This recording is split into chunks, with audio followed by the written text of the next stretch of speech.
So, ito yung sample ko. Yung 4mm kasi maganda siya para sa mga, yung mabibigat yung head, like yung mga Funko style or yung mga may makakapal na buhok, yung mga sobrang haba yung hair. Hulma Manila Arts and Crafts. Tara na't maghulma!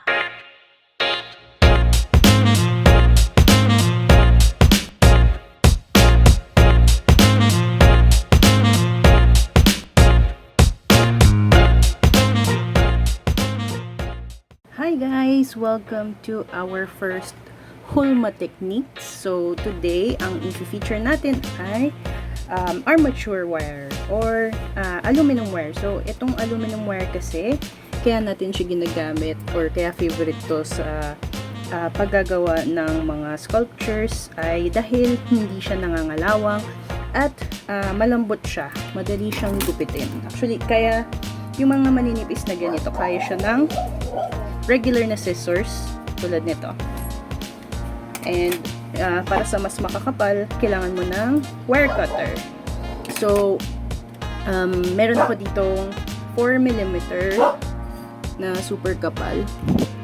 So, ito yung sample ko. Yung 4mm kasi maganda siya para sa mga, yung mabibigat yung head, like yung mga Funko style or yung mga may makakapal na buhok, yung mga sobrang haba yung hair.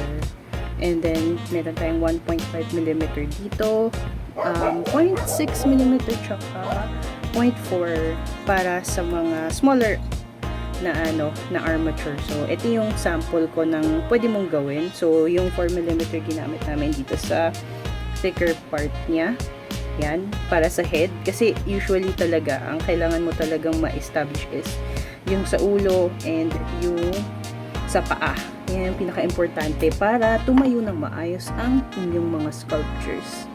So, here is an example na pag pinatong ko siya sa ating wooden stand, tatayo siya ng maayos. And, ang maganda, meron kang armature para meron kang skeleton nga ng inyong sculpture. So, ganito pa lang na stage, mapopost mo na siya kung gusto mo ba nakataas yung kamay or may ka-holding hands, ganyan. Yan.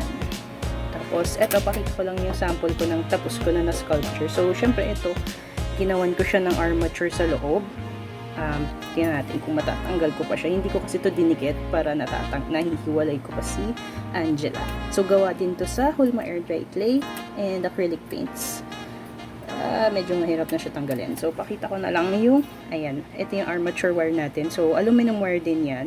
I think ginamit ko dito 1.5mm. So, pati yung dull niya, ayan, meron siyang wire. So, diba, makatayo pa rin si Angela. Wala tayong problema. And yung head niya, hindi ko rin dinikit. So, yan, makikita mo yung kanyang armature wire sa loob. Yan, naiikot pa yung ulo niya. So, this wire is available at our Hulma Manila Shopee. And you can also message us at Facebook for this, and we will link it down below, pati yung mga supplies na pinakita ko kanina. So,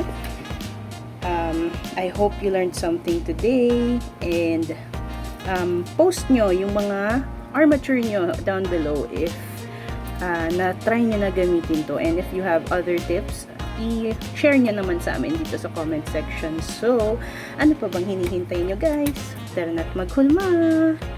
Bye guys! Hulma Manila Arts and Crafts. Tara na't maghulma!